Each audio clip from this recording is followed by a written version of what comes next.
Buenas noches, vamos a iniciar la actividad de hoy.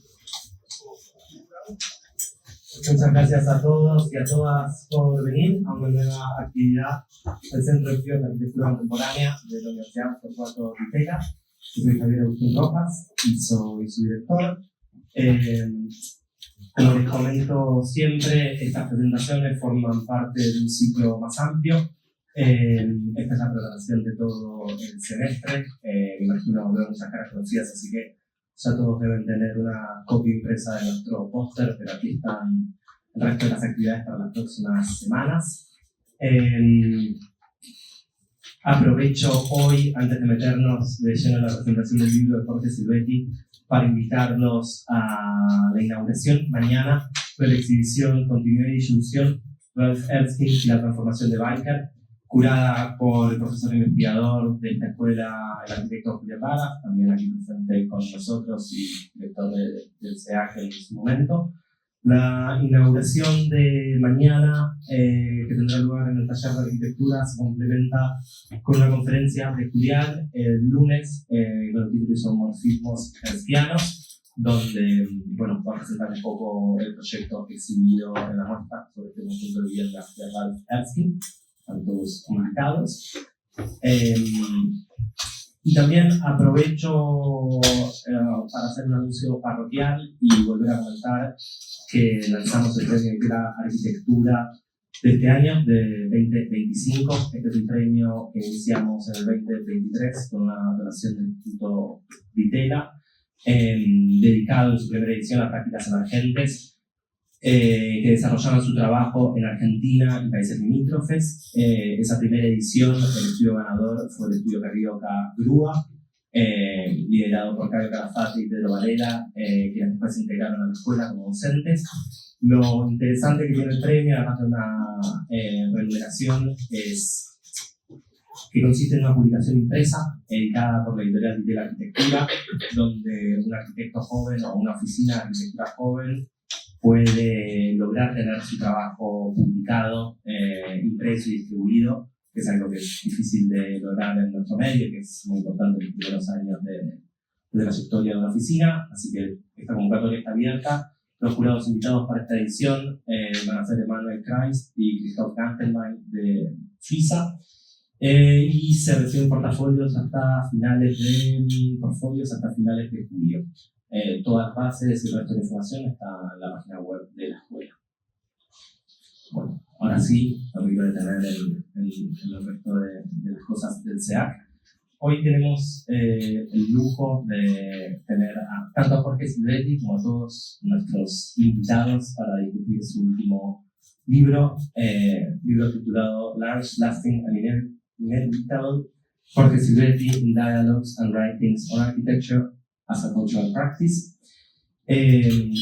Jorge Silvetti, además de un arquitecto muy reconocido, es un arquitecto muy cercano a esta escuela y al SEAC. Ha presentado su trabajo hace creo que 2 años ya y ha también colaborado en otras ocasiones, en conversaciones con Cironaje, recuerdo también sobre el archivo del estudio. Jorge también formó parte del Consejo de Evaluación Externa Académica de la universidad, así que estamos muy contentos de Jorge vuelva a estar acá y poder poner su trabajo en discusión. Antes de presentar a los oradores de hoy, me gustaría contarles un poquito sobre el libro, un poquito sobre Jorge también, para aquellos que no lo conocen. Jorge Silvetti es arquitecto por la Universidad Nacional de Buenos Aires, donde se graduó en 1966. Luego realizó sus estudios de maestría en la Universidad de California, en Berkeley, Estados Unidos, país en el que desarrollará el resto de su práctica con su socio Rodolfo Machado.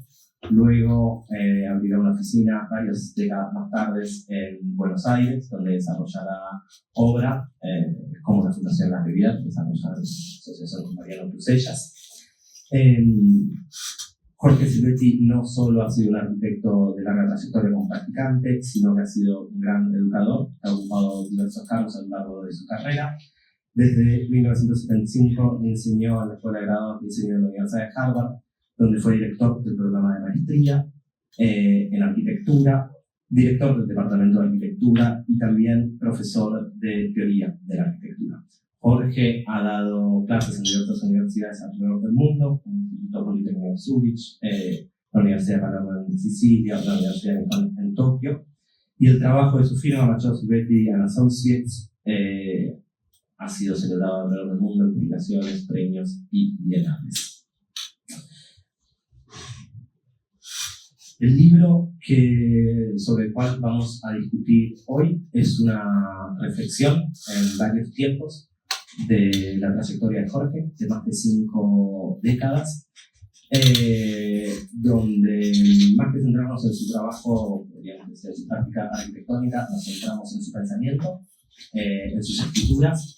Esta selección de los escritos más influyentes de Jorge se contraponen a una serie de entrevistas contemporáneas con diversos arquitectos, historiadores y practicantes como Mark Kling, Erika Nagensky, Elisa Silva, Nader Terani, Alfredo Bierman y Nicolás Delgado Acelga, donde lo que busca el libro, y creo que lo que vamos a discutir hoy, es poner en tensión estos textos y estas ideas con el presente, y creo que es algo que atraviesa cualquier diálogo que uno tiene con Jorge, no nunca sobre la nostalgia, sino sobre traer las ideas al presente.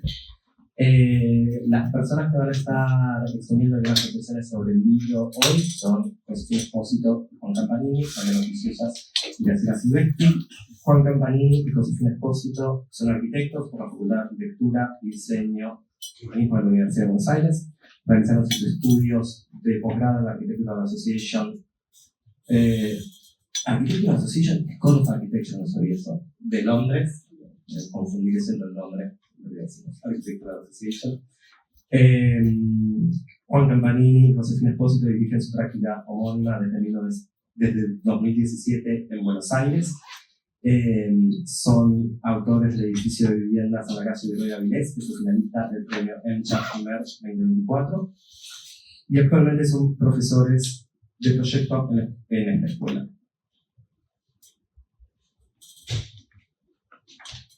Graciela Silvestri, sentada al lado de Josefina, es arquitecta y doctora en Historia de la Universidad de Buenos Aires.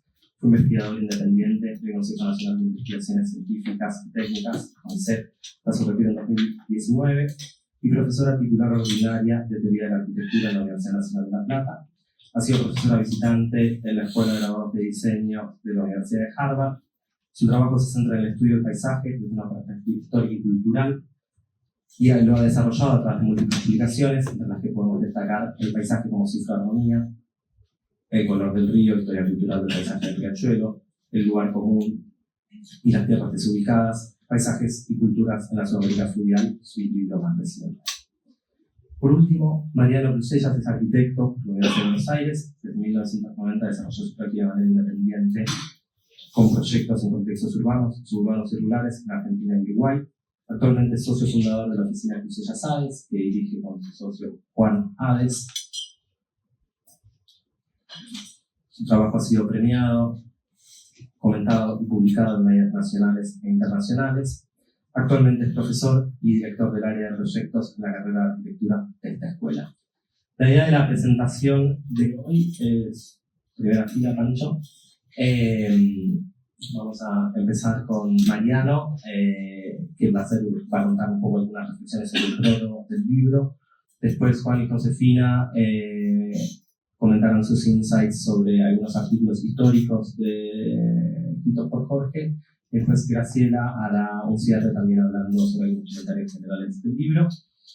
Bueno, les pido por favor recibimos con un aplauso.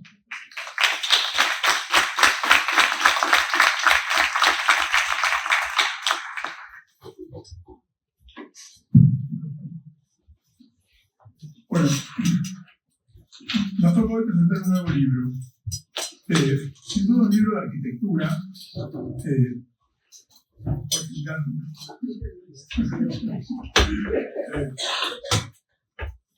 pero también una pieza de diseño que podría entenderse como una pieza de arquitectura. No es un libro fácil, es un libro grande, perdurable, y yo creo que todos vamos a darnos cuenta cuando lo tengamos en nuestras manos y lo podamos leer y disfrutar, un libro inevitable.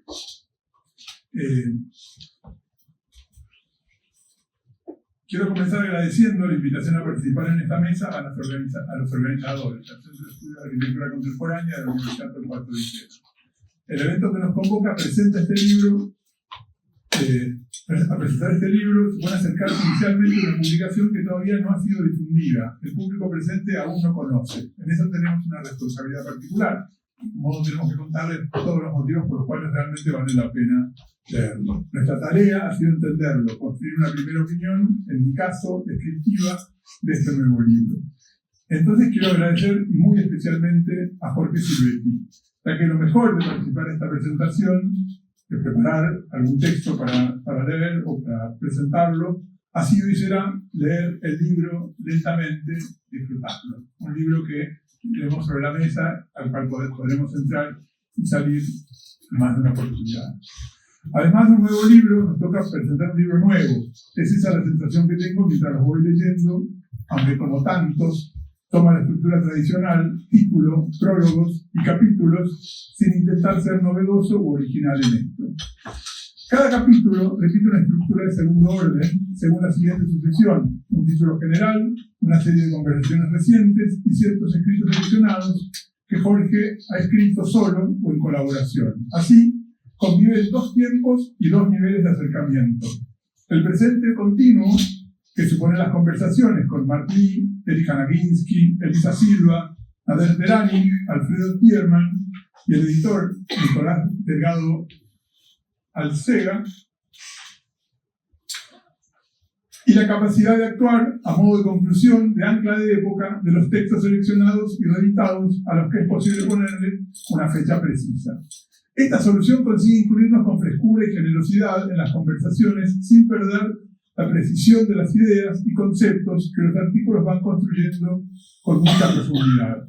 Se vuelve más evidente mencionando al libro como objeto, como decía al principio, como pieza de diseño, como pieza de arquitectura, incursionando en su estructura, en su forma, en sus materiales, además de su contenido, que en todo caso va a quedar a disposición de los futuros lectores. Estos dos tiempos coinciden con dos formatos gráficos. Los diálogos están impresos sobre hojas blancas, con letras e imágenes grandes y espaciadas que parecen preparadas para una lectura relajada, y así es como lo estamos haciendo. En cambio, los artículos ocupan un papel levemente amarillo, usando letras pequeñas y páginas densas de información gráfica y escrita, y también de argumentos ofrecidos para el debate y la controversia. Cada capítulo además tiene un nombre, más que un título, y estos son claves para situar cada sección en su contexto, momento y lugar, y definir un punto de vista desde donde mirar etapas de producción arquitectónica, teórica y material. Inducen hacia el lector a imaginarse desde allí una discusión cultural de gran amplitud y sentido en cualquier sitio donde se lea, permitiendo entender el carácter del contexto dominado por referencias históricas. Estos capítulos son, según sus nombres, Berkeley en los 70, Harvard en los 80, Sicilia en los 90, Sudamérica en los primeros 2000 y Boston en los siguientes 2000. Y no es el sitio fijo ni donde Jorge vivía, ni siempre, o donde actuaba o ejercía la enseñanza, sino que es desde donde puede construir estos conceptos que son claves para los textos que incluye. Voy a hacer también un comentario sobre el prólogo escrito por Jorge, ya que hay varios prólogos en el libro. Buenos Aires, 12 escenas de mi juventud, que inicia el libro. Que inicia el libro contando su historia personal en Buenos Aires en los años 50 y 60 y en conjunto con la historia política y su experiencia cultural, la vida urbana. Este texto es de hecho otro capítulo, Buenos Aires, y entonces otro punto de vista para observar el contexto. A diferencia de los otros capítulos, las imágenes ya están construidas, se llaman escenas, poseen consistencia, marco, límites y proporciones. Se ven como 12 fotos fijas a las que el relato les dará movimiento y también como fondos escenográficos que estamos viendo desde los ojos del autor. Sobre estos fondos suceden las historias que Jorge cuenta. Así surgen del relato una serie de palabras que resaltan porque describen temas y conceptos muy atractivos para entender el trabajo del arquitecto. Voy a mencionar algunas. Cuando nos cuenta sobre el conservatorio donde estudiaba música, La música adquiere condición de lenguaje, se llama lenguaje, y tiene su propio sistema gráfico. Y la experiencia estética será a partir de la interpretación, de la simple repetición de la obra. Un concepto de la música, un concepto profundamente implicado en la arquitectura. La casa chorizo en la que viven permite mencionar lo neutro y lo genérico, y hasta describir la línea absoluta del horizonte de la pampa junto al río como paisaje abstracto. Mar del Plata es Buenos Aires del mar, un ejemplo único de urbanidad, alter ego de la metrópolis y un singular entorno artificial. Es un sitio, es la playa, es la naturaleza y es todo lo contrario, un singular entorno artificial. Desde Plaza San Martín, la escena quizás final, la escena de despedida de Buenos Aires, el río es el telón de fondo. Y la Torre de los Ingleses está exactamente en el centro. Y el centro organiza todo el desorden enorme del puerto de Buenos Aires. Así se van construyendo posiciones frente al arte, la música, la literatura y la arquitectura, considerándolas dentro de un mismo espacio cultural. El punto de partida de la formación de un arquitecto, de un intelectual. Según explica Jorge Silvetti, y usando nuevamente sus palabras, esta serie de ideas adquiere un formato más crudo, a modo de fragmentos, que no reclaman autonomía, pero que en conjunto, con interrupciones y variaciones, construyen una totalidad. Y no se eligen porque expliquen su vida, sino porque por su propia fuerza para emerger ahora. Y esta frase de Jorge me parece que es de las más lindas del prólogo, sobre todo de las más expresivas. Entre estos fragmentos debiera sumarse la primera imagen. La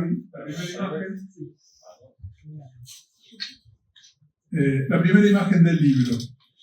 Una fotografía de Horacio Coppola, donde los apartamentos Miner de Calnay se ven desde la bajada de la calle Esmeralda y los departamentos más el Palacio Strugamú, en la esquina de Esmeralda y Juncal, enmarcan la Torre Mianovich al final, convencidos que el autor seguirá observando desde allí la ciudad de Buenos Aires como hasta ahora.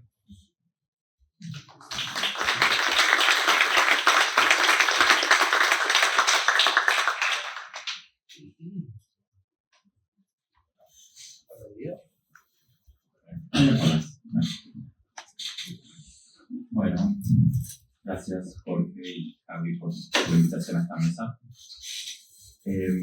La verdad que cuando recibí el libro, o en realidad cuando supe del libro por primera vez, lo primero que me entusiasmó mucho fue el hecho de que los ensayos escritos por Jorge fueran reeditados.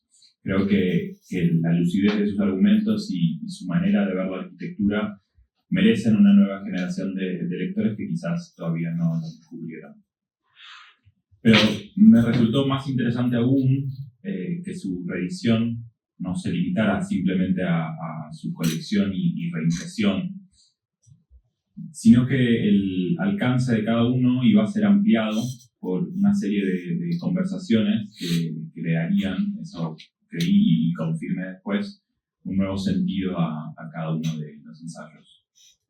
De todos ellos quiero tomar como punto de partida uno en particular, uno que tiene un lugar especial en mi propia formación como arquitecto y que se convirtió, podría decir, en un punto de referencia para mí. Se trata de The Beauty of Shadows. Es el primero de los textos reeditados que aparece en el libro y probablemente uno de los que mayor repercusión e influencia tuvo y tiene, no solo en mí, sino en todas las disciplinas de que se publicó por primera vez hace casi 50 años. La primera vez que lo leí fue hace ya varios años, a través de un escaneo de la publicación original, del 9º número de Oppositions, ahora convertida en PDF y luego en una modestísima fotocopia, por lo que reencontrarlo de esta forma, impecable, con las ilustraciones completas y a color fue satisfactorio. Pero, como decía, creo que lo más interesante de su reedición no es eso, y ni siquiera el hecho de que esta nueva publicación implique necesariamente una nueva difusión de los argumentos que se desarrollan en el ensayo. Creo que lo más interesante es la transformación del ensayo en este nuevo formato. a partir de la brillante idea de acompañarlo a este y a todo el resto de los ensayos reeditados, de la palabra oral y en el presente de Jorge y de la serie de colegas que mencionaba Mariano.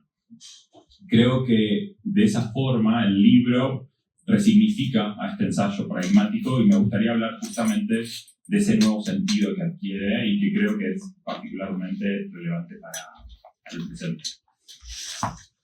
The Beauty of Shadows, el título no da indicios del argumento principal del ensayo, que podríamos sintetizar como una reflexión sobre el uso del hacer arquitectura como una práctica crítica de la propia disciplina. Pero en realidad no quiero hacer hincapié en el argumento, que en todo caso recomiendo que encuentren a la hora de leer el libro, sino en una manera de ser arquitecto que creo que ese argumento implica y que el texto presenta, que el libro definitivamente desarrolla y que creo personalmente que es una manera de ser arquitecto que Jorge personifica especialmente. Para eso me gustaría introducir la idea del arquitecto manierista, no para referirme a la generación de artistas y arquitectos del Cinquecento italiano, que durante la culminación del Renacimiento comenzaron a pervertir subversivamente el lenguaje clásico. A ellos podríamos llamarlos como manieristas con M mayúscula, sino que quiero usar la palabra manierista con M minúscula para describir la actitud detrás de esa manera ambigua de operar con lo precedente y de responder a lo establecido. La figura del arquitecto manierista con M minúscula aparece en otros momentos de la historia. Momentos generalmente caracterizados por un grado inusual de incertidumbre política y religiosa, y por ende cultural.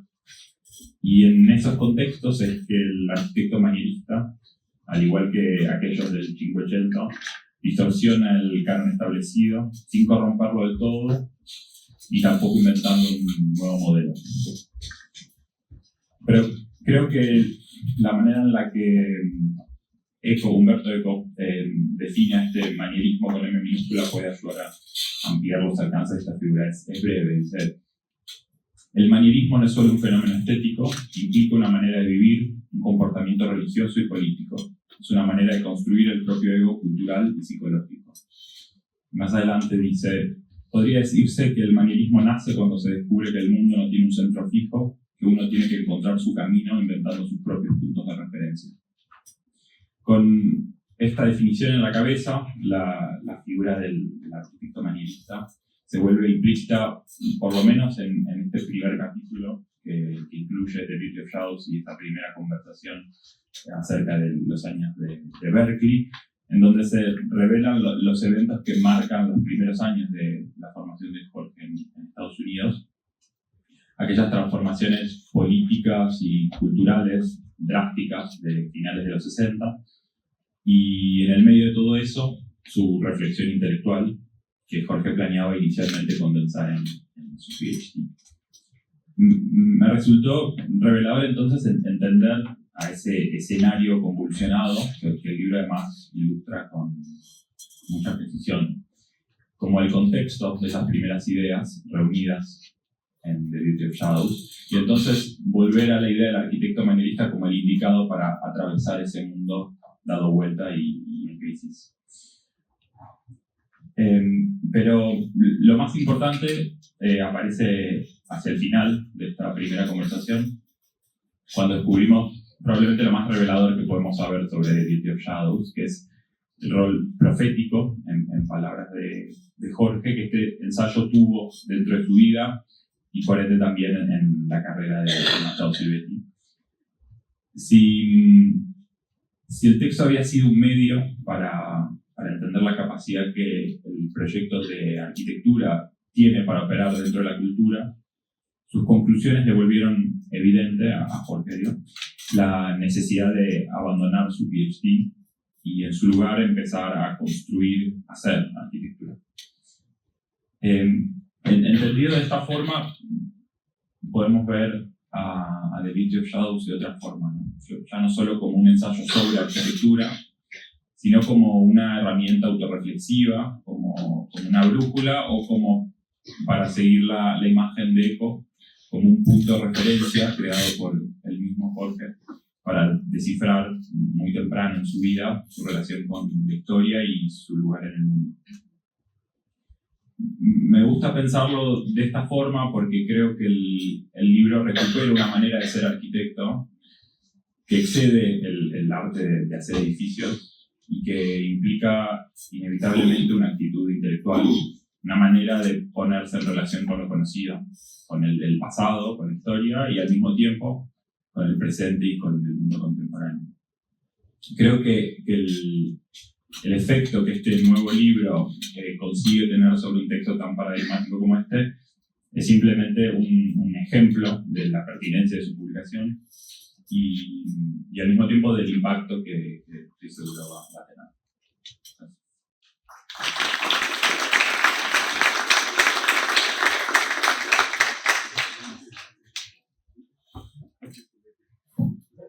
Bueno, buenas tardes a todos.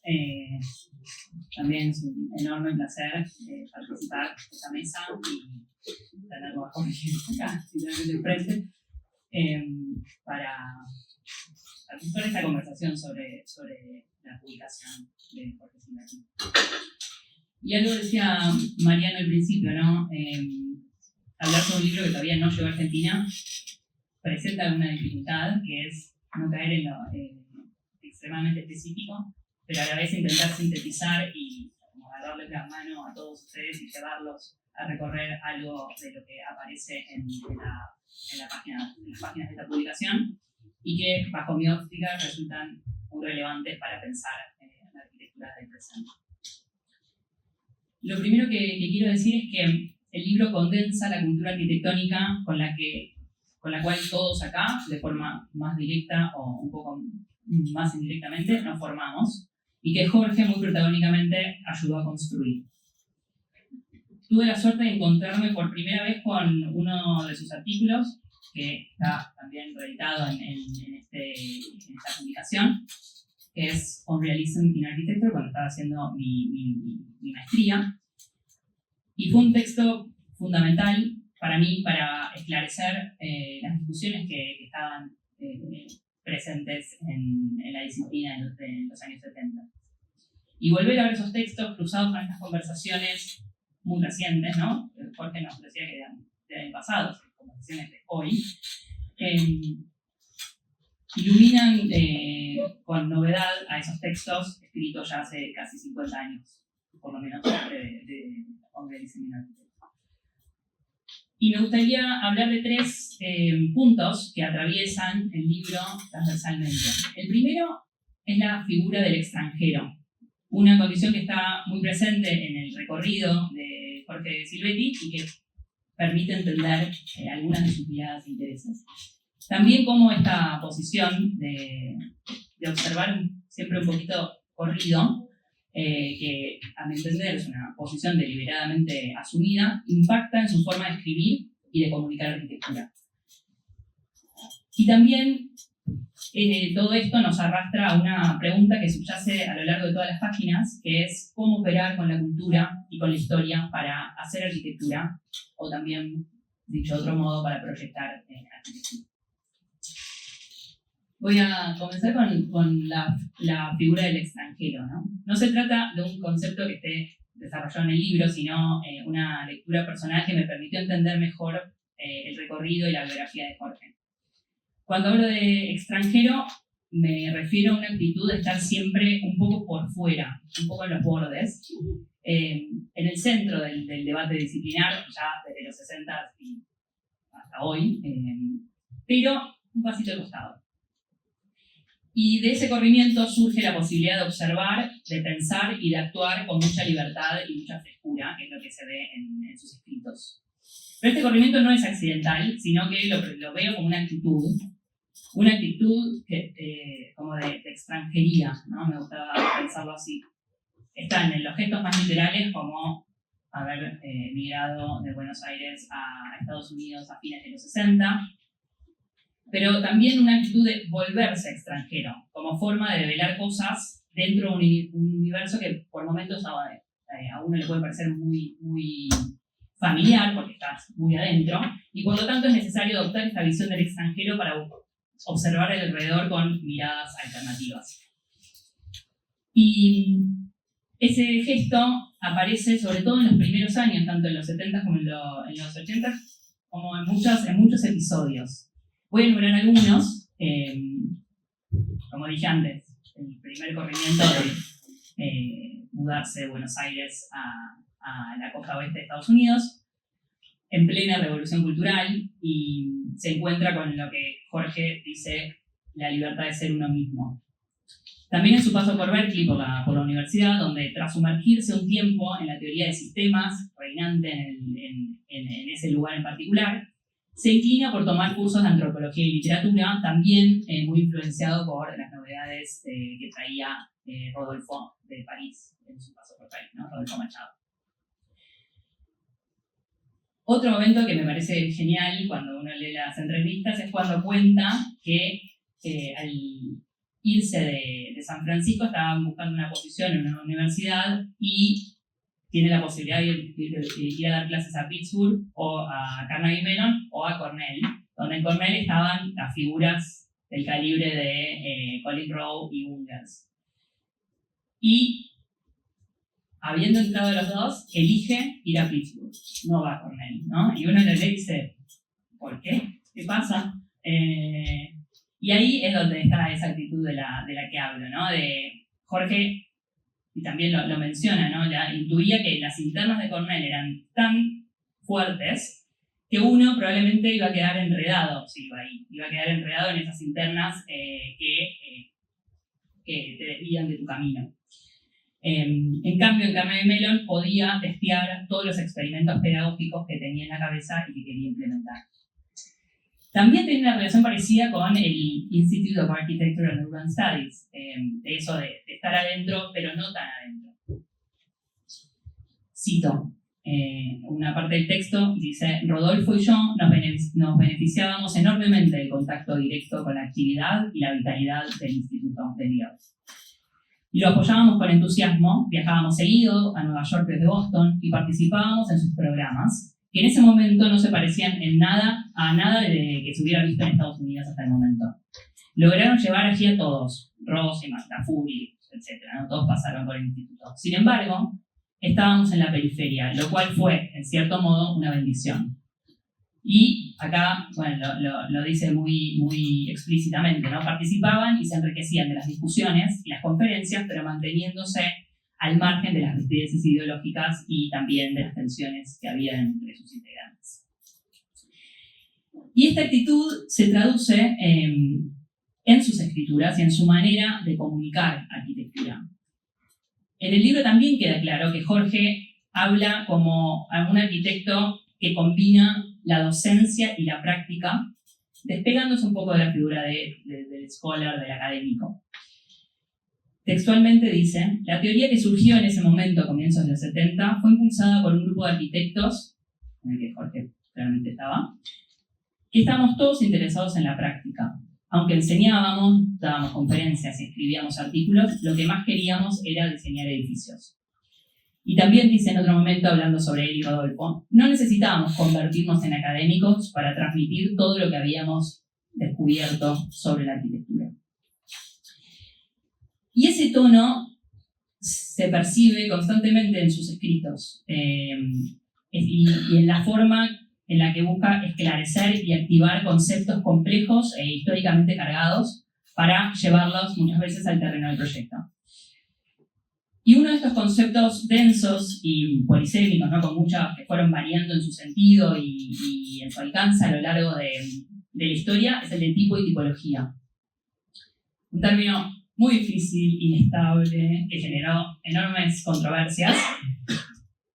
Y lo interesante es que en Jorge la tipología se vuelve manejable, se vuelve accesible y también se vuelve operativa. No quiero definir al tipo, ni enredarme en esa discusión, sino presentar que detrás de esa discusión tipológica está la pregunta de cómo operar con la historia desde el proyecto arquitectónico. Y ahí está el verdadero núcleo de interés. La tipología como una herramienta para traducir lo conocido en pos de producir novedad. Y en momentos de crisis de sentido, como en los años 70 y también hoy, donde la disciplina pareciera perder agencia en el mundo real y disolverse con discursos externos, reaparece la necesidad de volver a ciertas estructuras. Y Jorge dice que hablar de tipología hoy es un llamado al orden, ¿no? Y no desde un punto de vista conservador, todo lo contrario, sino un llamado al orden puramente disciplinar. La tipología, y también propone que podemos empezar a buscar otros términos, para salir un poco de ahí también, como un marco desde el cual se contiene y se canaliza el cambio. Este llamado al orden, encontrar estos temas que nos contienen y que también nos permiten, al contenernos, separarnos del pasado y pensar en el futuro. Y también defender a la arquitectura como campo específico de conocimiento. Y hay un reclamo constante de hablar de arquitectura, y eso me parece muy bello.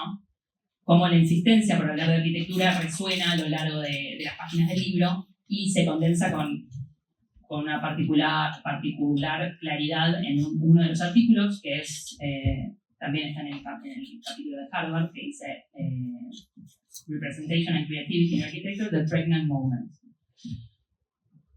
Jorge, al hablar de este texto, dice: la arquitectura proviene de la arquitectura. Puede sonar tautológico, pero es una afirmación precisa. Toda obra nueva nace en relación con otras, por alusión, por oposición, por imitación o incluso por ausencia. En cada proyecto decidimos a qué arquitecturas queremos pertenecer.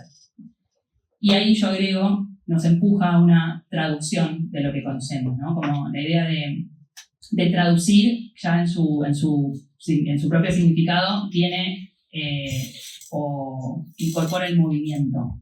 Trasladar algo de un lugar a otro y presumir que ese movimiento ocurre sobre un terreno uniforme o sin variaciones es una ilusión como ingenua, sino que el medio sobre el cual traducimos está siempre condicionado por la cultura a la que pertenecemos y también por el presente y por todas sus contingencias, ¿no?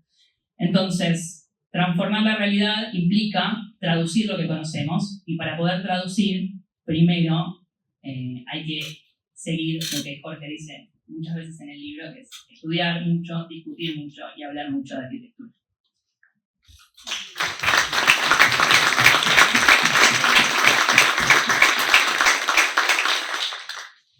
Bueno, a mí, después de estas presentaciones de mis compañeros, me queda poco para decir, pero yo me las arreglo para...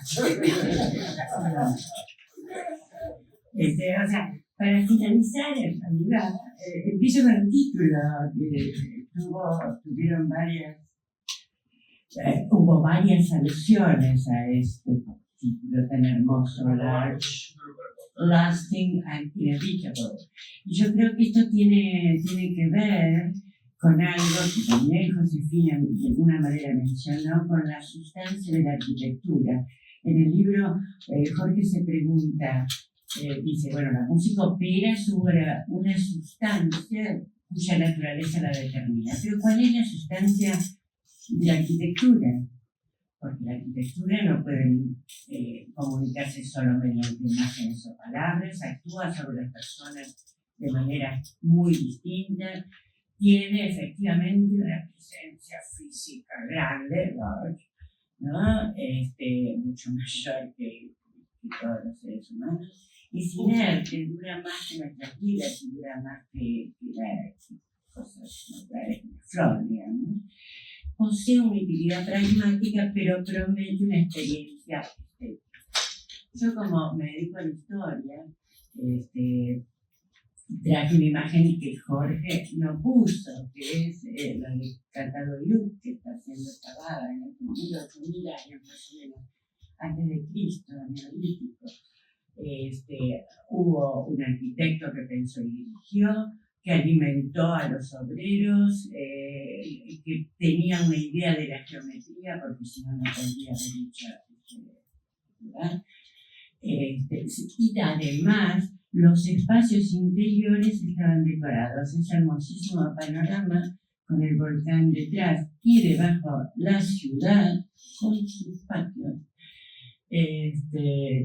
Nos muestra, eso estaba dentro, ¿no? Nos muestra que la aspiración de belleza es larga, lasting, pero por supuesto, Jorge, se la traje porque Jorge, como dijo Josefina, estudió antropología, estaba muy interesada en antropología, dice incluso que la antropología debiera ser una de las materias para enseñar en la arquitectura.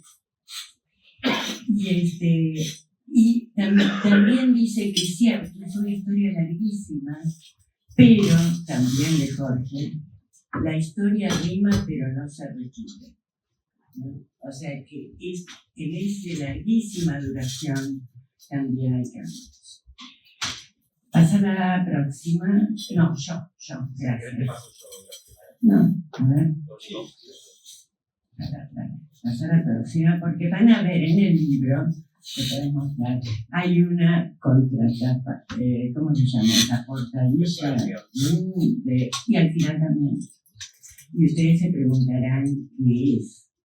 Algo que Jorge, sin aludir a esa foto, explica largamente en la página 50 del libro. En una cita de uno de los grandes pensadores del siglo XX, Lévi-Strauss, de uno de sus mejores libros para mí, Tristes Trópicos, que no dejen de leer. Pero se los voy a citar,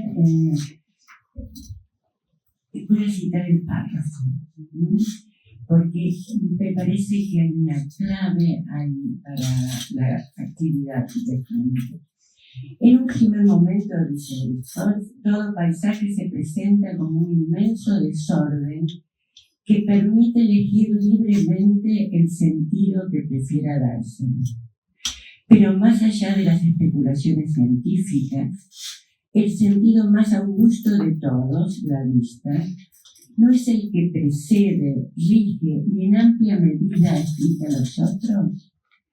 Si el milagro se produce, si de ambos lados de esa secreta rajadura surge una junto a otra dos verdes plantas de especies diferentes, y si en el mismo momento surgen dos amonitas con involuciones desigualmente complicadas que señalan una distancia de decenas de milenios, entonces el espacio y el tiempo se confunden.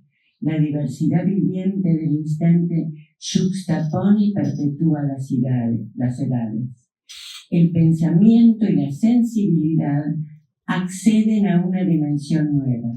Me siento bañado de una inteligibilidad más densa. Esta búsqueda es a mis ojos la imagen misma del conocimiento.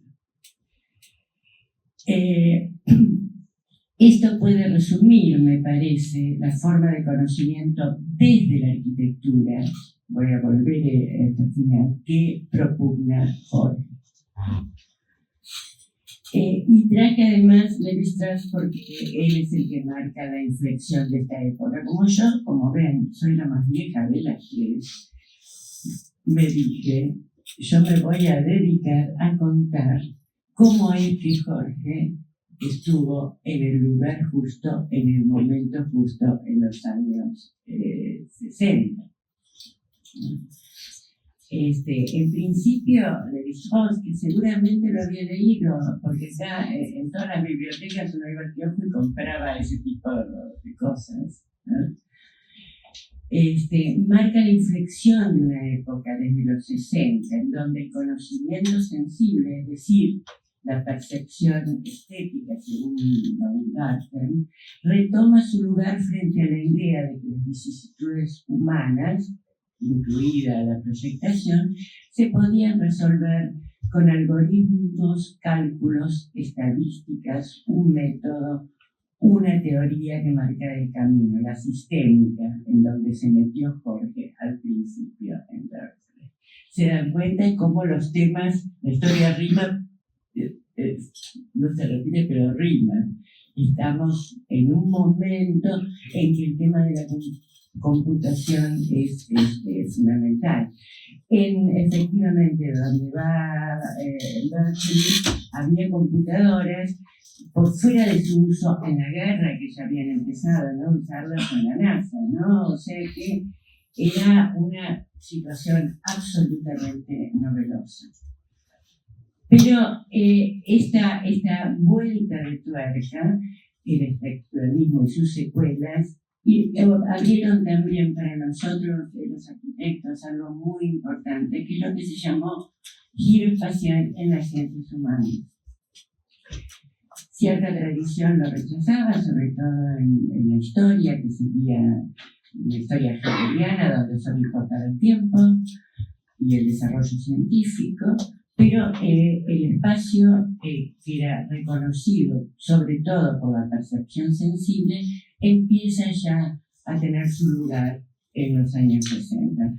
Leo una frase de otro autor, de Gaston Bachelard, que también les recomiendo. Nosotros y Jorge también lo leían desde el 57, en los años 50, nos daban en la facultad, La poética del espacio.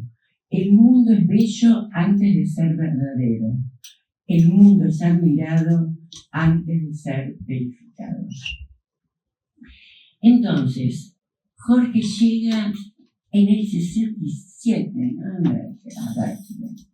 ¿no? Emigrado a una Argentina muy dura, no tan dura como, con una dictadura tan dura como la que vino después, pero era una dictadura, y arriba a un lugar que lo deja totalmente atónito. Porque esa política de izquierda, de base marxista que nosotros conocíamos acá en Argentina, que por supuesto suponía que lo importante era la infraestructura que había que cambiar, porque la superestructura era simplemente un reflejo. Esa política de izquierda se había incorporado cosas que acá no las había incorporado. Por ejemplo, el tema ambiental y las políticas de género, que además manifestaban en una forma pasada la próxima original y performática. Ahí tenemos en el 69, que fue un año muy importante porque hubo grandes manifestaciones, y fíjense, Park People, dice ahí, ¿no? Porque Jorge cuenta algo muy divertido, que con Rodolfo se miraban hacia qué van a hacer. Habían tomado la facultad, estaban ahí adentro, y de golpe un grupo se levantó y empezó a levantar el asfalto del estacionamiento y a plantar flores. Esto en Argentina hubiera sido impensable en nuestra tradición progresista. O sea que iban de protestar contra la guerra de Vietnam a poner flores en el parking lot. Pasa la próxima para ver las formas en que aparecían estas protestas. Los más jóvenes, los viejos se van a acordar todos, pero los más jóvenes no se van a acordar de esa manifestación en donde este joven pone una flor en la boca del cañón. Muy naif, dice Jorge, pero no importa, incorporan algo nuevo a eso. Y también cita este mismo joven, era, digamos, uno de los fundadores de Coquettes, Avant-Garde Psychedelic Hippie Theater Group. O sea, había una manifestación novedosa desde el punto de vista artístico y también novedosa desde el punto de vista político. Ahora bien, acá ya lo citaron esto, pero es muy importante que Jorge llega y había pasado por París, había hecho cursos con Barthes y con otros postestructuralistas. Rodolfo. No, que Rodolfo llegó a París. No. Claro. Jorge. Dije Jorge, no. Jorge se va rápidamente. Se quedó en Bélgica. Y este conocimiento filosófico era totalmente ajeno tanto a la costa este como a la oeste, donde estaban ellos. En Francia dice Jorge, everything, I mean everything, se interpretaba con los lentes del lenguaje. Entonces acá se produce también un cruce muy particular. La reunión de ambas tendencias, asistimos a la emergencia de una práctica cultural de la arquitectura que no rechazaba, sino que incorporaba y revisaba las cuestiones políticas que ellos habían planteado. Entonces, Jorge, gracias a Rodolfo, va a hacer cursos de antropología, de literatura comparada y algo muy importante para los más jóvenes, de retórica. Me dice, ¿qué hace Jorge haciendo un curso de retórica? Pero yo quiero subrayar que la retórica es la palabra en el espacio público, ya sea teatro, política, mito religioso, todos los tratados de arquitectura han estudiado, Alberti, Vitruvio, han leído primero tratados de retóricas. Y recuérdense que Jorge además tiene mucho oído, toca el piano para la música, y no se le debe haber pasado que Martin Luther King, otra de las grandes figuras de ese momento, el líder de los derechos civiles asesinado en el 68, no solo era pastor, sino cantor, ¿no? Y sabía entonces cómo hablar, evocando también mitos cristianos fundantes, que los mitos vuelven una y otra vez en la historia. Recuerden esto, I Have a Dream, ¿no? En la marcha sobre Washington. Entonces, la retórica, el lenguaje, definición, volumen, gestos, ritmos, cuerpos, cómo pasar esa cuestión retórica, entonces, al tema de la arquitectura. Ya voy a ir cerrando, mostrando algunas cosas. Primero, los aspectos específicos de este ámbito socio-político-cultural que van a ser traducidos o trasvasados, podemos decir, al mundo arquitectónico. ¿Qué subraya Jorge? Una especie de aceptación de lo que antes se llamaba mal gusto, ¿no? Ahí tenemos a John Waters, ¿no? O que es de Pink Flamingos en el 72, Aprendiendo de Las Vegas, ¿no? De Ventura Scott Brown en el 72, ¿no? Están hablando de una arquitectura como comunicación del espacio, en el caso de Venturi. No es que Jorge sea fanático, sino que lo cita, ¿no? Lo mismo que después va a citar a Rossi con respecto a la importancia que tienen estas novedades en la arquitectura. También la segunda cuestión es la importancia de la ciudad interpretada como una gran arquitectura colectiva, algo que nos va a llevar a Rossi, pero primero hay dos nombres que habría que revisar nuevamente, que Jorge comenta: las variantes anglosajonas. Gordon Cullen, otro que nosotros íbamos y paseábamos con él por los centros urbanos. También habla de Joseph Louis Serre en un aspecto que no es en absoluto conocido, por lo menos en las cosas que yo he leído sobre él, no las obras en particular, sino el trabajo en el campus de Cambridge, cuando inventa la noción de urban design. O sea que esto es muy importante. Y por supuesto, a ver, pasa la próxima, Aldo Rosell, tenemos las tres. En una ciudad que por supuesto tiene de por sí, ciudades europeas de por sí con una larga historia, y la cuestión es preguntarse ahora qué hace con la ciudad americana, ¿no es cierto? ¿Qué vamos a hacer?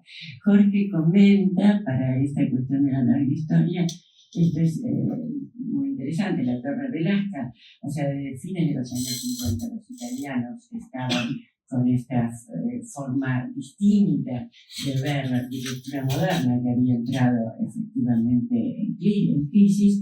Recordemos que Rogers, de BMPR, estuvo en Buenos Aires, era amigo de Clorinda, escribía en Domus y Casabella, las revistas que todos comprábamos por entonces, y esa torre en realidad recuerda las torres de vigilancia medievales.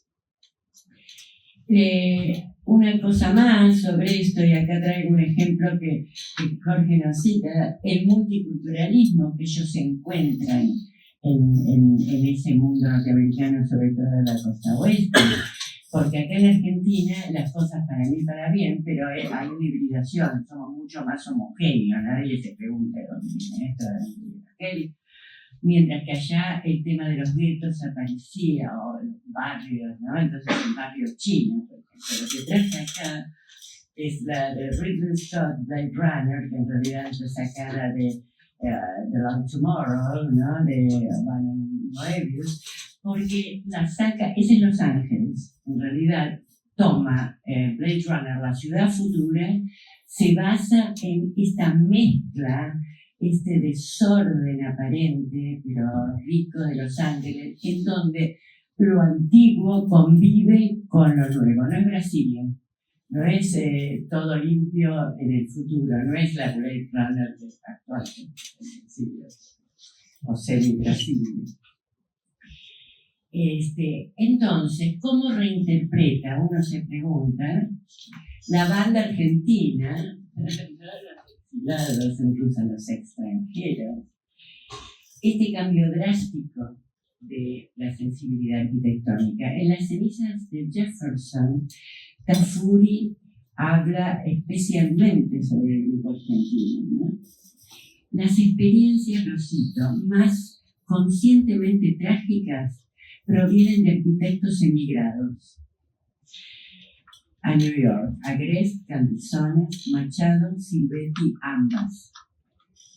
El grupo argentino comenta sobre todo Tafuri las ideas de Rodolfo de esta manera, porque Rodolfo aparece en una de sus obras. Arquitectura travestida, un lenguaje disimulado y cruel que aparenta algo pero es otro, y dice después, un nuevo niño.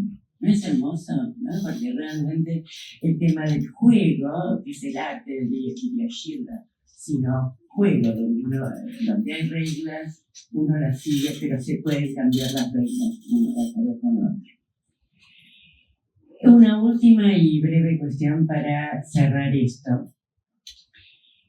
que retoma esa cita, larga cita de Levi-Strauss que les leí al principio. Me refiero al debate que no es directo con Tafuri, que opinaba que la crítica no tenía que ser normativa, operativa, en realidad estaba criticando a una tradición la que podemos ejemplificar con Gideon, algo de una tendencia contra otra, pero en realidad esta línea, que seguida por mí, por tantos, digamos, que nos dedicamos a la historia, no era algo, y vos dijiste muy bien, no les interesaba ser académicos, querían también construir.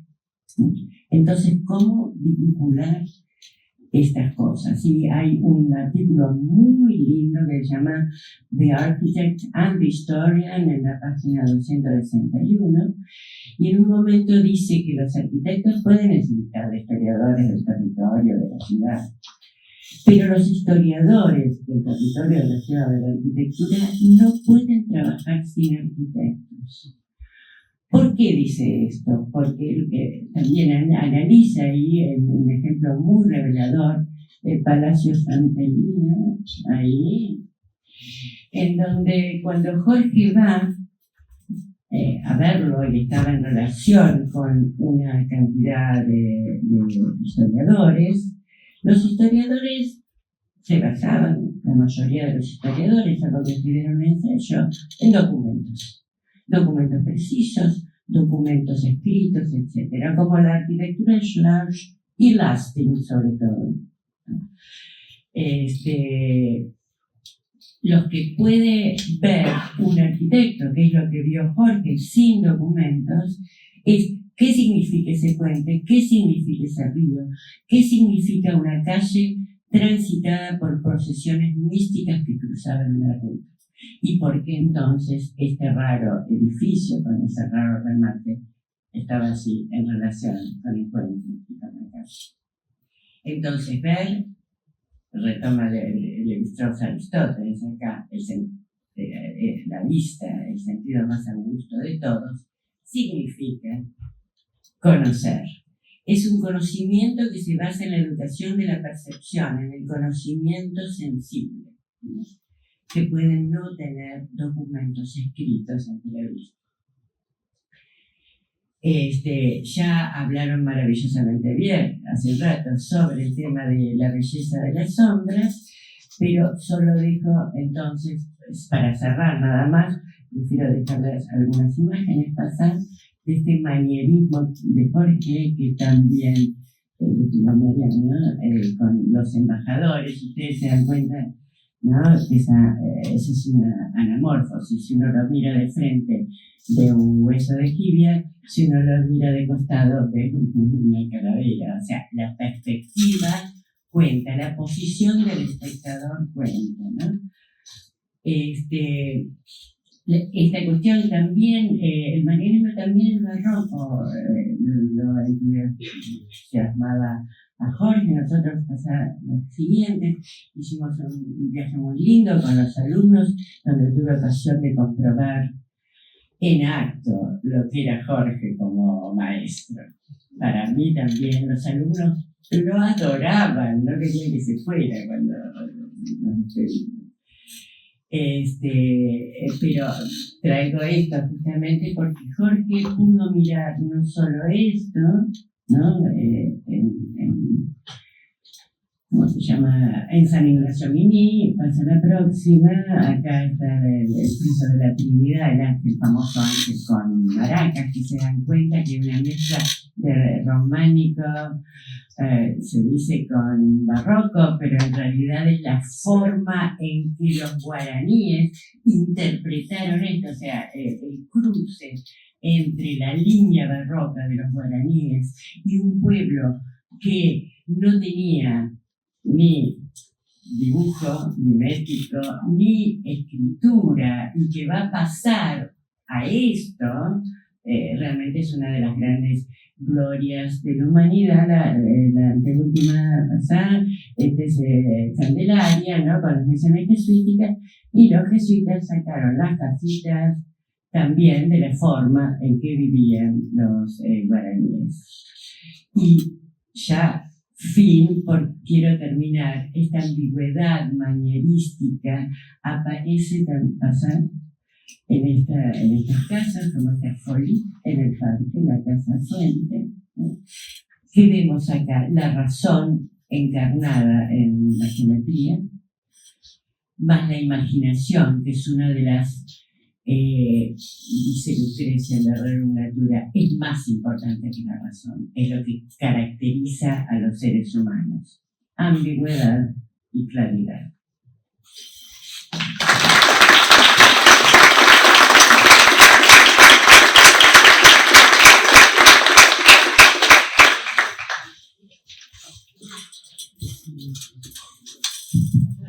Bueno, muchas gracias a los cuatro por las maravillosas presentaciones. No sé si vos querés hablar, Jorge. Vamos a abrir a preguntas y comentarios. Yo tengo algunas preguntas, pero no sé si querés devolver alguna todavía.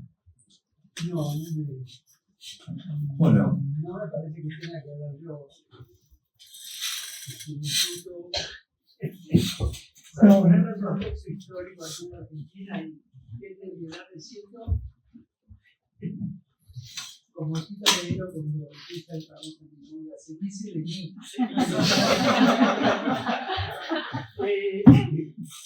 Sí, podría completar, podría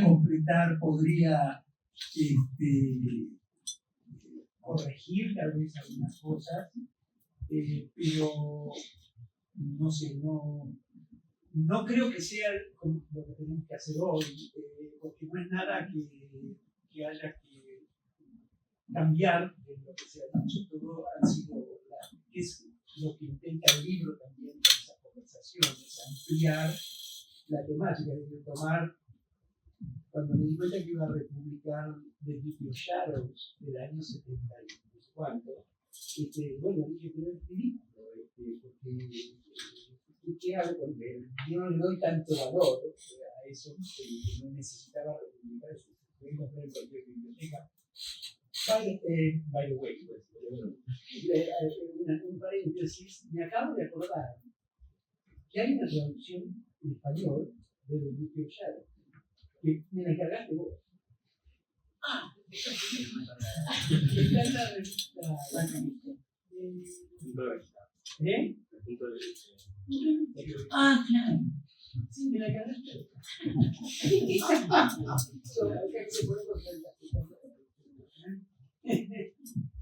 Pero no, entonces, digo, a mí me llena muchísimo de nuevas ideas todo esto. Creo que lo mejor sería para mí expresar todo esto y después tener conversaciones con cada uno de ustedes, con un café o algo. Pero quiero decir dos cosas que quiero realmente enfatizar, porque para destilar hasta el hueso, digamos, a llegar hasta el fondo de dos o tres cosas en relación al libro, y que son las citas que yo creo que realmente sobre las que hay que pensar y que yo he pensado toda mi vida desde que la leí. Una es aquella del epístola, porque yo lo leí muy joven y no sé por qué, nunca me acuerdo por qué leí ese libro cuando yo no estaba en vida. No sabía ni quién era, pero alguien me lo recomendó y lo leí en castellano. Pero estaba en el aire antes de irme y lo leí. Y esa parte hay otras citaciones que también me impresionaron. Me impresionó esa lectura que hace, los pone a todos juntos como pensando de la misma manera que son Marx, Freud y de Saussure. Dice, es todo lo mismo, es súper estructuralista. Entonces, esas cosas, esos pasajes entre disciplinas, y todo lo que ilustró con la famosa falla geológica, que lleva a otro punto que tiene que ver con el tiempo, que yo creo que todos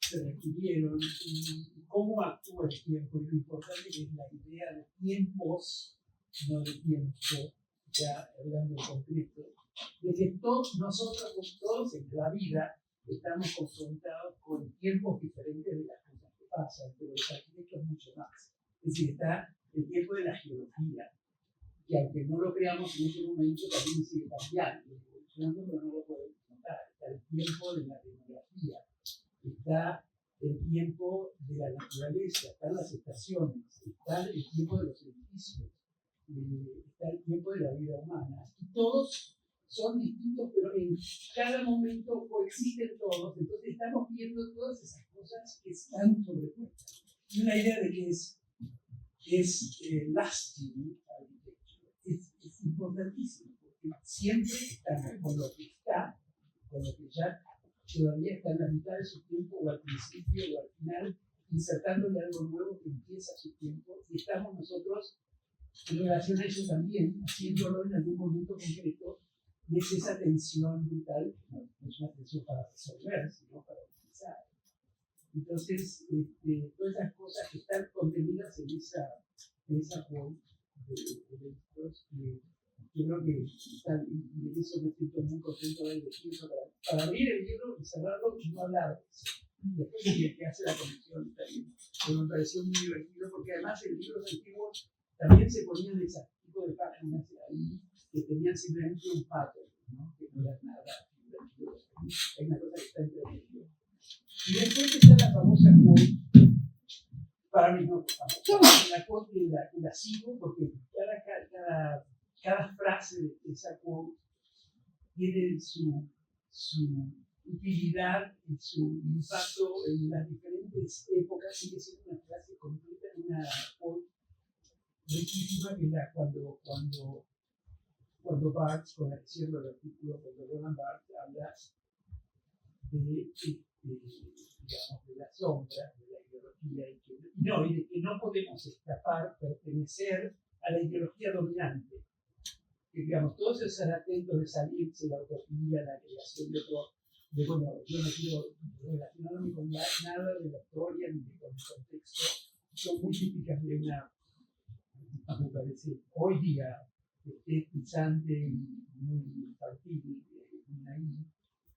Eso no tiene sentido. La única manera de realmente ser contemporáneo y de cambiar las cosas es ser parte y entender muy bien a las ideologías dominantes y actuar dentro de eso. Yo no digo con la posibilidad. Esas dos cosas para mí comprenden prácticamente todo lo que está en ese libro, los artículos, de conversaciones, porque lo veo un poco con esos puntos, como el tiempo, los tiempos por los que tenemos que trabajar o entender. Si te parece, podemos abrir a preguntas y comentarios de la presentación. Y a Hola, gracias. Una pregunta para Jorge, si es posible. Algo que, bueno, tuve la suerte de poder leer el libro, y algo que noté, y que también lo noté en la recepción que tuvo el libro en la mesa, es esta, yo diría que contradicción aparente, digamos, entre la constante referencia hacia las ciencias sociales, la cultura, la antropología, la geología, todo, el mundo entero. Por otro lado, el reclamo de hablemos de arquitectura, tenemos que hablar de arquitectura, tenemos que volver a eso. Entonces, quiero saber qué significa esa especie de tensión o esa especie de, como te digo, aparente contradicción. No sé si es una contradicción, pero aparente contradicción. No, yo eso es también, como decíamos, mucho micrófono. Está bien como lo indicas, existe esa tensión, pero me parece que esa tensión es inevitable y es casi la energía del cambio también.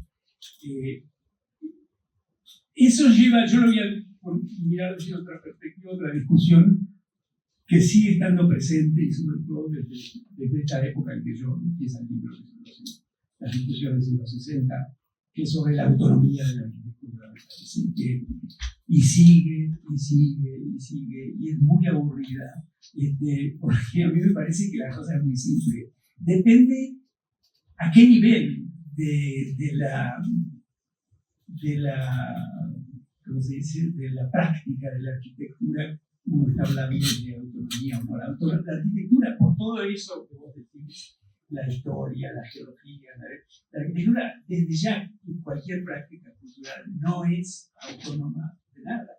Digamos, es parte de todo eso. Pero hay algo que es la especificidad de la práctica que evoluciona y cambia en distintos periodos, que puede ser la materialidad, es decir, la música tiene algo muy específico que la define y que la determina. De las cosas que puede hacer la música, y la arquitectura también tiene cosas que son específicas y que la determinan, por las cuales uno se puede concentrar en momentos en eso y en su especificidad. Eso es aprendible y que cambia, pero que es también importante reconocerlo en la pedagogía, que hay un momento que vamos a hablar de la forma, punto.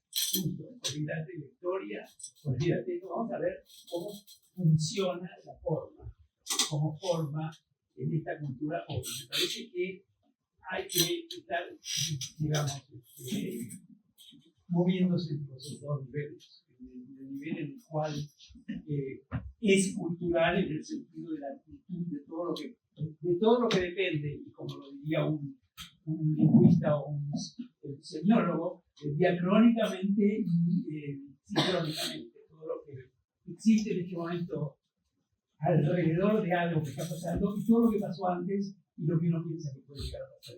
Porque ese es el otro problema. Acordémonos que siempre estamos. ¿Qué hace el arquitecto? El arquitecto no construye edificios, rarísimamente lo hace. El arquitecto produce unos registros de algo que no existe. Siempre está mediado y hasta ahora ha sido en las dos, básicamente en 2 dimensiones, pensar en 3 dimensiones de algo que no existe. Y después va a ser grande y lástico, además. O sea que lástico se pone al revés.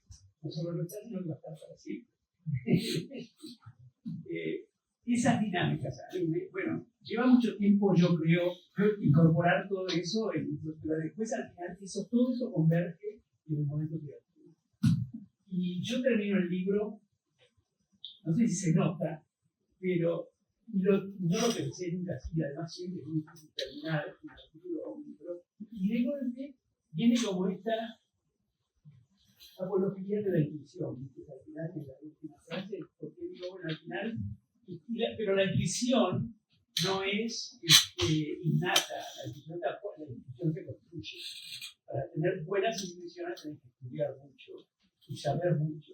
No es que te despertás y tenés una intuición y sale porque, digamos, en algún momento todas esas cosas, todos esos cables se juntan y producen lo que pero esos cables por eso yo creo que hay que estudiar mucho. Yo quería hacer un comentario, una pregunta. Me gustó mucho, Graciela, que termines con esta imagen, porque era un poco como el elefante en el cuarto, ¿no? Como que hacía Jorge todo el resto del tiempo, que no es un historiador, bueno, ¿qué hace? Bueno, da clases, es un educador, y el libro es un poco sobre eso, pero hay como una otra cara, que es, además de escribir maravillosos ensayos, también hacía maravillosos dibujos, bastante radicales para la época. Había una... Yo sé también que hubo otra publicación en Harvard de los dibujos de esa época del estudio y demás, pero... bueno, pero sé que es como el otro libro que hay que tener, ¿no? Esta sería como una mitad de la práctica de Jorge. Pero quería preguntarte un poco a vos y capaz también a Juan, ¿por qué escribe un arquitecto? O sea, vos en un momento decías como que el historiador en el fondo necesita del arquitecto porque necesita tener ese objeto de estudio, necesita de la arquitectura. Y me preguntaba un poco, bueno, ¿por qué un arquitecto necesita de la historia? No en el sentido de como campo de conocimiento común, sino por qué necesita escribir sobre historia, por qué necesita construir un argumento, que es algo de esa época, es algo que pensar un poco eso. No recuerdo que haya muchos arquitectos que no escriban, además de construir. Si uno piensa, ¿por qué Le Corbusier tiene tanta fama? No construyó demasiado. Tiene muchos proyectos no construidos. Pero lo escrito por Le Corbusier pesa tanto como los proyectos y la construcción. Uno se tiene que hacer, no sé si vos pensás eso, porque vos dijiste, a veces se te juntan de golpe, tenés la intuición de algo. En un momento no solo tenés que dibujar, sino escribir. Una fuente, partamos de acá. Y hablar, además, los arquitectos trabajamos mucho en grupo, entonces es absolutamente necesaria la palabra. Pero es un tema muy interesante, porque de la palabra no se deriva directamente la fuente. No hay traducción, pero la palabra es muy abstracta, además. El tema del idioma, que ahora estábamos, ¿no? Cambiando de inglés, y si yo dijera en chino, no lo entiende, nadie no podría tener un partner chino. Y quise terminar con una casa, no solo para mostrar esa cuestión derivada de una manera, la claridad geométrica científica que además el arquitecto tiene que tener. Esto era una folía, ¿no? Pero si uno va a construir un edificio tiene que saber perfectamente hablar con el ingeniero para decirle cómo ir acá, cómo le ponemos, qué sección le damos a la vida, etc. Pero también el tema de la imaginación, que se casa con la intuición, con lo que vos decías de la intuición, y que es realmente, siempre me pareció fantástica la cuestión de que esta cuestión del precio que vuelve a ser retomada una y otra vez. Ahora hay toda una discusión sobre el tema de la imaginación como algo tanto más importante que la razón, porque es una fuerza creativa y transformadora. Y sí, la imaginación se puede aplicar tanto a la literatura como al arte, como a la arquitectura, como a la ciencia. Preguntémosle a los físicos cuánticos de dónde sacaron sus ideas. De una intuición primero, después venía la forma. Gracias, Graciela. Si alguien quiere comentar algo más o hacemos una otra pregunta. Quiero hacer una corrección simplemente, que hay un error. La casa Fole es un proyecto y la Fole es otro. Participaste porque le estás Para mí es una colina No, pero hay el proyecto más famoso que el primero, el premio es la Casa Fuente. Por eso que ahí simplemente para no... La pregunta de Lorena. No, tenés razón, eso no tenés razón. No, esa es la de agua. Ahí se ve el nivel del agua, lo que está abajo, en el cubo de la izquierda. No, yo puse bien solo que no se llama. No, la Fole, sí. Sí, por ahí es una pregunta un poquito más afuera del debate que se estaba dando hoy, pero me parece que no es menor que este libro se publique este año, hoy, en una editorial suiza, ¿no? Dada la convulsión que está sucediendo en Harvard en este momento, ¿no? El contrato con los suizos fue de hace 2 años. Bueno, ok. En la convulsión muy aguda de hoy mismo, que la Casa Blanca salió a decir hoy que quiere prohibir el acceso de los estudiantes internacionales a Harvard, pero que es en realidad un desplazamiento de la Academia Norteamericana, podríamos decirlo, casi a ese nivel de generalidad, seguramente en Harvard y en Berkeley de los últimos años. Y me preguntaba si este llamado al retorno de hablar sobre la arquitectura, esta relación entre la autonomía y la heteronomía de la arquitectura puede dialogar con lo que está pasando en este momento, si lo que pasa en este momento se puede interpretar o quizás todavía, ¿no? Como para poner este libro en diálogo con las convulsiones presentes. Sí, pero no entiendo a qué nivel con lo que pasa en el presente, porque hay muchas cosas que pasan, no sé, y muchos niveles de donde se puede relacionar eso. No sé cómo contestarte, la verdad. Porque por un lado, obviamente lo que está pasando en Estados Unidos con el gobierno actual es lo que es, y es muy particular, tiene un significado muy particular, porque además en los Estados Unidos es un loco lo que dice la gente, pero lo que hace ese loco tiene más consecuencias que si esto fuera, no sé, en otro lado. Está esa cosa, y entonces lo que preguntas acerca de Harvard o de las universidades ya es más anecdótico y además tiene que ver con toda una cosa que está pasando en el mundo y en la cultura en general. Yo pienso que si es a ese nivel, lo que pasa es que, bueno, yo tengo mis bias, como dicen, mis inclinaciones,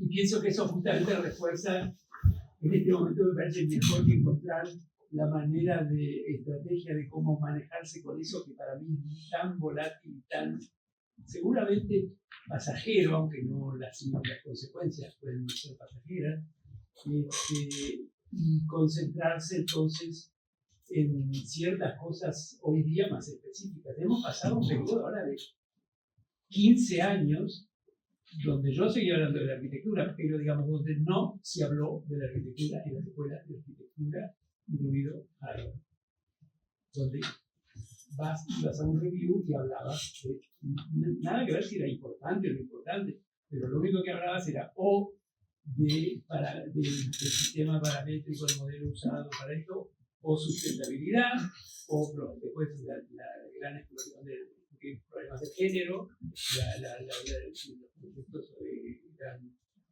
sexistas o no, pero nunca de alguna manera en la cual podés dejar eso de lado para otro momento, para discutirlo y hablar del objeto.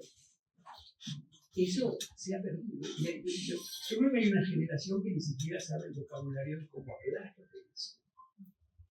Pero ya eso entonces es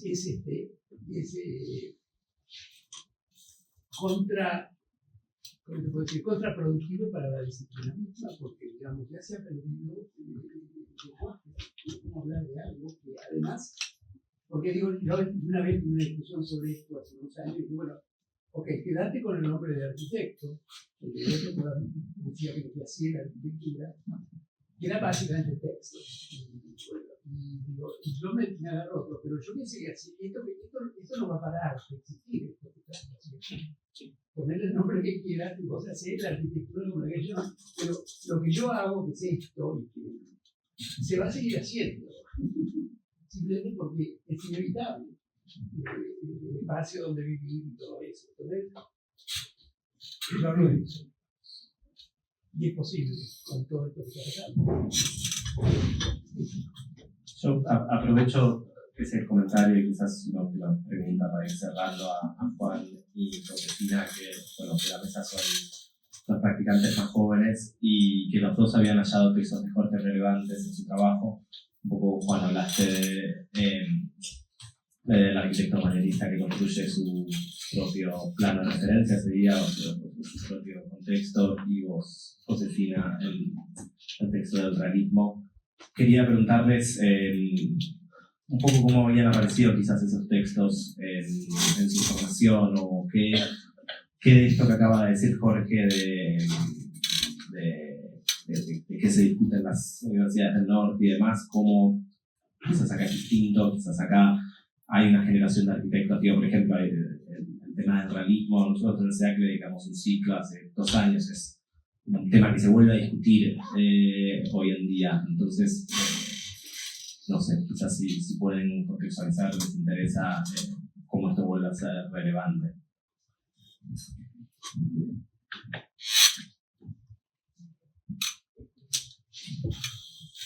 Bueno, lo voy a volver un poco anecdótico en la respuesta, pero cuando un poco también lo que mencionaba Jorge, ¿no? De esta, cómo se disuelven los temas de la arquitectura y pareciera como que hablar de forma pierde, es algo casi banal, ¿no? Y nos pasó, bueno, corregimos por ahí, estoy hablando en plural y no debería, pero cuando hicimos la maestría, que era una maestría en historia y crítica, éramos los únicos que teníamos nuestra práctica y que estábamos haciendo esa maestría en pos de seguir con nuestra práctica. Y eso se veía muy claro en los temas que nos interesaban, y ahí para mí fue el primer encuentro con las discusiones que estaba habiendo en este caso en Inglaterra, pero como en todas las escuelas del norte, ¿no? Y fue bastante revelador entender que lo que estaba pasando ahí todavía no había tocado tanto, por lo menos en nuestra formación, de correr los temas, ¿no? Como que el tema era sustainability, care y género también, ¿no? Pero no se estaba conversando de forma. Y en ese sentido, para mí el texto de Jorge fue muy revelador, pero porque me volvió a pasar con el libro, ¿no? Como que hay una voluntad o una práctica de escribir sobre arquitectura, pero ser muy claro en los temas que interesan. Y cuando uno lee On Realism, que Jorge dijo que le parece como medio un bodoque, sí. un modo que es difícil de afrontar. Hay algo que me gusta mucho, que es que siempre que te vas metiendo vas dejando cosas por fuera. Dices, bueno, yo quiero hablar de esto, y esto que está pasando, ¿no? Y voy a seguir por esta línea, y esto que está pasando. Vamos a hablar de qué es lo real, qué es cómo trabajar con lo verosímil, cuál es el rol de la tipología en esa conversación, y hace una comparación entre Venturi y Rossi sobre cómo ambos operan con la tipología, pero de maneras muy distintas, ¿no? Como si la discusión, de nuevo, como no enredarse en temas que te desvían, sino ver cómo eso puede volverse conversación para la práctica también. Y eso para mí fue súper revelador, porque había como una frescura de poder siempre estar como desmarcándose y elegir de qué temas tocar y cuáles ir dejando de costado, ¿no? Que claramente estaban también en el centro, pero no perder como ese foco.